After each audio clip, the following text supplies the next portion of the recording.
Now, I want to talk about how I was able to build wealth while working in a corporate job. Now, I've been working for companies for the last 13-ish years or so, primarily for tech companies, more recently a bit more in the business consulting space. But ultimately, I've been in corporate working for companies for a long time now, right? And I've still been able to build a phenomenal life for myself, right? When I've checked, actually, I checked on through an AI engine, and it says I'm a top 0.1% global earner, right? And so I've been able to create a life where I have a lot of freedom across the board financially, in terms of my lifestyle, in terms of my time. And I've done all of this without being a traditional entrepreneur, right? I've been able to climb the ladder, you could say, climb the corporate ladder, and be able to attain a phenomenal lifestyle through doing that. And this is one of the things I think is often a big misconception, where so many people are taught and encouraged that really the only way to get there is through entrepreneurship, that you have to build a business and you have to go down a certain linear path. But I came to find that that's not necessarily the case. You can actually build a pretty incredible life and pretty incredible setup for yourself actually through going through the corporate ladder. But it all comes down to making smart and wise decisions. And I think this is where a lot of people go wrong. Now, there's a big talk track around the concept of hard work being the equation to be able to break free and to achieve greatness in your life. Now, hard work is an ingredient, right? And don't get me wrong, hard work has its importance in a certain way. But if you're working hard, but you're not working in the right opportunity vehicle, you're always going to be stuck. So say, for example, if you think about someone working in McDonald's. Now, to be clear, I used to work at McDonald's when I was 16. That was my first ever job. When I was 17, I was a chef at Waitrose. So I've worked in roles across the board. And when I worked at McDonald's, my income was £4.35 per hour. So it's just over like $5 an hour. So that was my starting point, just to be very, very clear. Now, I worked hard in that job. I worked hard in that role. Everyone I knew at McDonald's worked very, very hard. But the hard work wasn't enough for me to break free from a £4.35 income, right? I was always going to be stuck somewhere in that region because the opportunity vehicle, i.e. the company, the skill set I had and the nature of the role always had a cap. It could only ever take me so far. So as my career then started to evolve, and just to be clear, I had got a full scholarship to study corporate law. I dropped out, decided to start my sales career, and I first of all started working for a printer and a photocopier company as what they call a BDR, business development representative. So I was basically making hundreds of calls a day, booking appointments for senior salespeople. That was how I started out, right? During that role, all I was thinking about is where is the future going, right? Where is the world going, right? What are going to be the things or the industries or the segments that are going to be empowering where the world is going to be in the next 5 to 10 years? That's all I had my mind on, because I knew that even though I was in that role as a BDR, spending all of this time on phone calls, at that time my salary was £22,500. I knew that this was just a stepping stone for me to then find my way into something much bigger over time, once I found the right industry and the right segment and the right vehicle to be able to actually attain wealth. And all that was on my mind was I knew that it was tech companies, software companies. I started to think about, actually, it's always technology companies that are at the forefront of innovation. It's always software companies that are at the forefront of where I see that there's wealth, where I see that there's the biggest opportunities in life, and where I see that is going to be the biggest window for sustainable growth over time. So I knew I needed to be in one of the hottest software businesses, and I needed to be in that industry and build a name for myself within what we call SaaS, which is software as a service. So I really committed the next few years to breaking into that segment. So I started off in this photocopy and printing company. Then I moved on to a company called Capita in their learning and development division, which was my first experience in a big corporate type of company. And then I eventually transitioned into my first SaaS, software as a service organization, where I had phenomenal success because I knew that I was, one, interested in it. I was pretty passionate about it. And I was just so hungry, driven, and motivated to be able to create a better life for myself and my family. But more importantly, I knew that I was in the right place. I knew that SaaS was going to be where the world was going. And so I managed to break in. And then my career just started to take off. I went from that company, and then I eventually moved on to a company called Twilio. That's probably where I had the biggest like hockey stick growth in my life, in my career, because Twilio has gone on to become one of the largest software companies in the world. At a certain point, I believe they got like 9,000 employees. When I joined them, they only had 400. I was one of the first hires in the Europe, Middle East and Africa region for the business, and helped to support really establishing the company within Europe and the UK and regions of that nature. And we had phenomenal growth. And again, I was able to play a big part in that, and it was a great, really fun ride.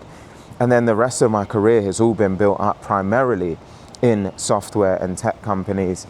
In the role before the one I've been spending my time in most recently, I was the Vice President of Sales for the SMB division of a marketing automation business that had over 2,000 employees, multi-9 figures in revenue, and I ran a team of over 20 people, and again drove a ton of success there and was able to build and really establish my brand during my time within that organization.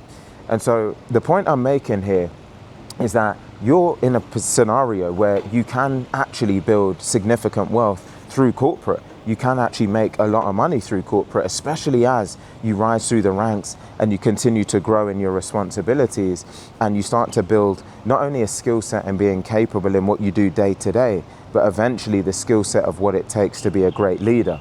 Because as you take on more responsibility in a company, generally you're going to earn more, you're going to be in a scenario where you're responsible for more, and by virtue of that you attain more skills, and then you become more valuable, and the more value you're able to add to an organization, generally you're going to be rewarded in line with the impact, the outsized impact that you're able to have on a company.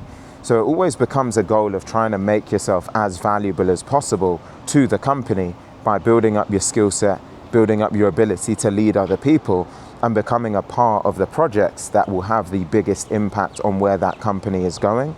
Because the closer you're connected to revenue, the closer you're connected to being able to drive or help the company to realize their vision, the better situation you're going to be in to rise through the ranks and grow.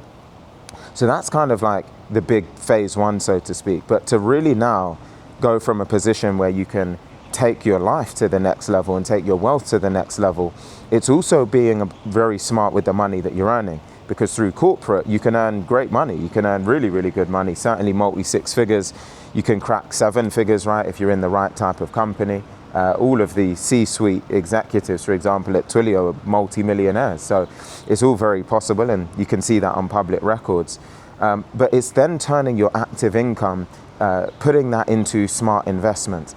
And by investing in a smart way, what that then means is your money is multiplying.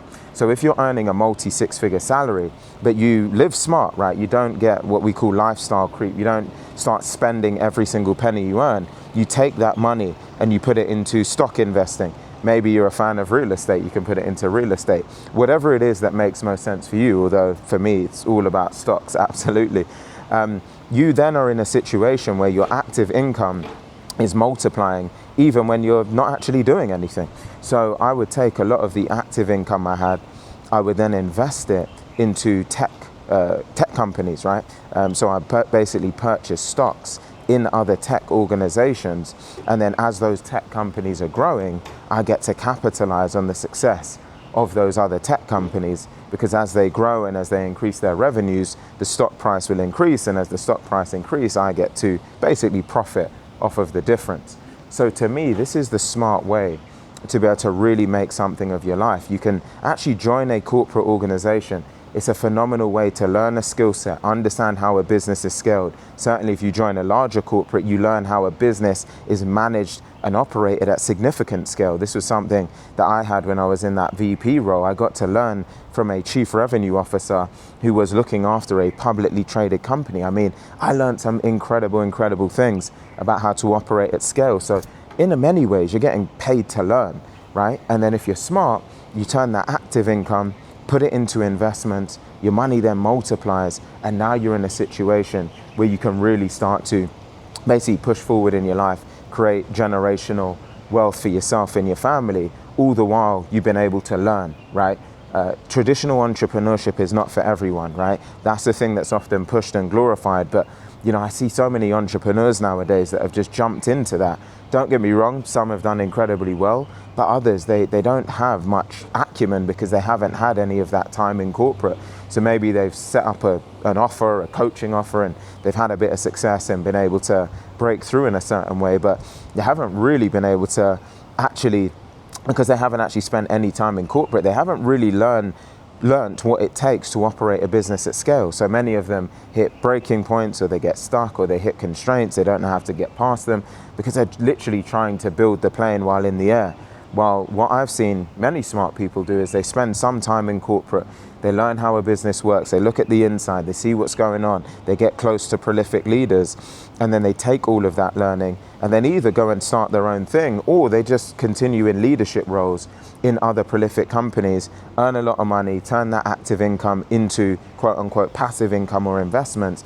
And that's actually been a more surefire path to wealth. And so I highly recommend that you really think about what are some of the industries that are empowering the future. Don't accept hard work as good enough. Be smart about the opportunity vehicle that you choose. Then take that income, put it into investments, and you'll set yourself up over the next 5, 10, 20, 30 years to be able to live life on your own terms and have a life that you can really be proud of.